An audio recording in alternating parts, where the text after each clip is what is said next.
Good morning. So today we have the sun in Gemini, the moon in Aquarius. This is your lunar lowdown. Let's talk about it. Now, this sun moon combination is a lot of mental energy. It can manifest as a spirited debate, just straight up arguing, or even just gossip. Honestly, I would not be surprised if we hear a lot of people just talking to hear themselves talk. It's giving very verbally jabby kind of energy the next couple of days while the moon is in Aquarius. And while the moon is in this sign, we see a focus on knowledge, friendships, communities. We even see a focus on our vision for the future. Now, for today, Saturday, June 14th, we see the moon conjuncting Pluto in Aquarius, as well as squaring off with Venus in Taurus. And so let's start with the conjunction to Pluto. We see our emotions get a lot more intense, stubborn. We're more prone to going to extremes, as well as just being a little bit more emotionally volatile. There can be a deep internal urge to really take your power back, especially if you've been feeling cornered by either circumstance or by people today. Well, not just today, but it's really felt today. But on the other hand, with that square to Venus and Taurus, we're getting very much pick-me energy. It's giving impulse buys, overeating, especially if you're eating your feelings. And we can generally see us using pleasure to fill an emotional void. This aspect can have a lot of people feeling very left out or ignored even by their community and their friends, and just downright underappreciated. So don't be surprised if people are acting like they want a lot of attention, or they're really seeking external validation. I'm sorry, it's not even acting like they want attention. They do want attention, but they're doing it in very shocking ways, which is why I said it's giving pick me. It's really important to remember that you're not going to be everybody's cup of tea. And that's okay. It is your responsibility, first and foremost, to show up for you. Remember that Aquarius is also about independence as well. So if that means that you get stuck being the black sheep, be the onyx sheep, friend. Don't hold back at all. But slow your roll with this sun-moon combination and the square to Venus from the moon. You want to make sure that you are not just being contrary for the sake of being contrary. There is a big difference between being contrarian and rebellious for a cause, because this square is giving very much rebel without a cause.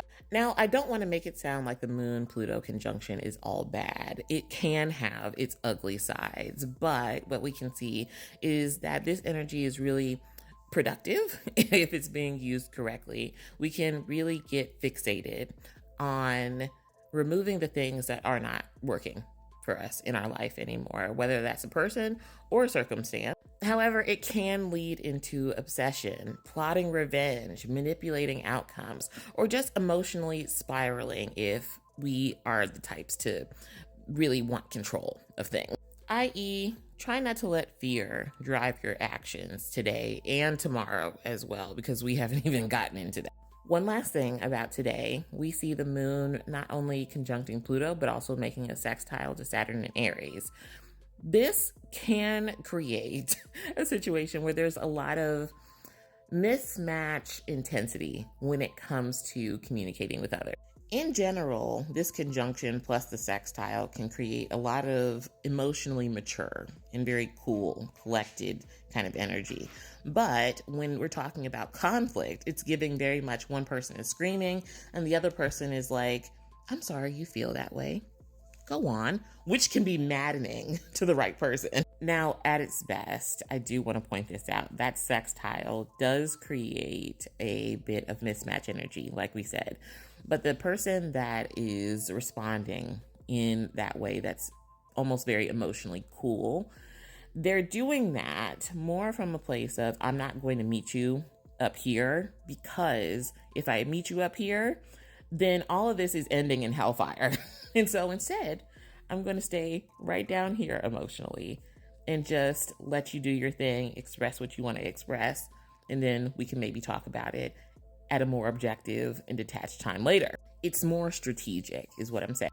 Now, Sunday going into early Monday is when things boil over, and this is the time where I was talking about on Thursday's Lunar Lowdown, where things start to get really gnarly. The moon is going to be opposing Mars in Leo at its last degree, 29. We talked about what 29 degrees means at any zodiac sign already.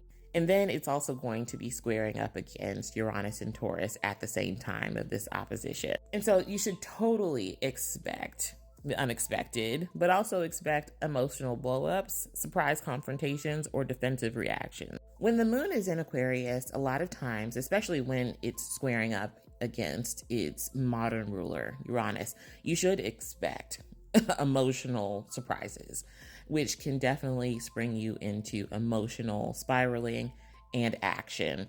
And so what we can see is people springing something on you unexpectedly that might make you feel like you need to protect your future in some way, shape, or form, or just protect your peace, to be honest. In the words of Kenya Moore from Real Housewives of Atlanta, don't come for me unless I send for you. That is the vibe for Sunday going into Monday. So yeah, it's giving rebel without a cause, drama, tension, the occasional figurative or literal slapboxing match. People are very on edge and willing, more than willing actually, to hit back hard. My advice? Sometimes when we see a storm, it's best just to observe it rather than to join it. When you're talking about these next couple days, I want you to really focus on grounding yourself. Follow Saturn in Aries, that sextile that we were talking about earlier. Unplug, journal, get quiet. It doesn't mean that you're not there for people, but you don't always have to engage in the very chaotic vibration that they're trying to get you to pay attention. This one was a long one, you guys, but I hope you enjoyed it and I hope it's helpful. If you would like to get any consultations with me, you can head on over to EdenIAstro.com. The website is back up. I just needed to do a bit of tinkering with it. Other than that, have a great weekend and I will see you guys in the next one.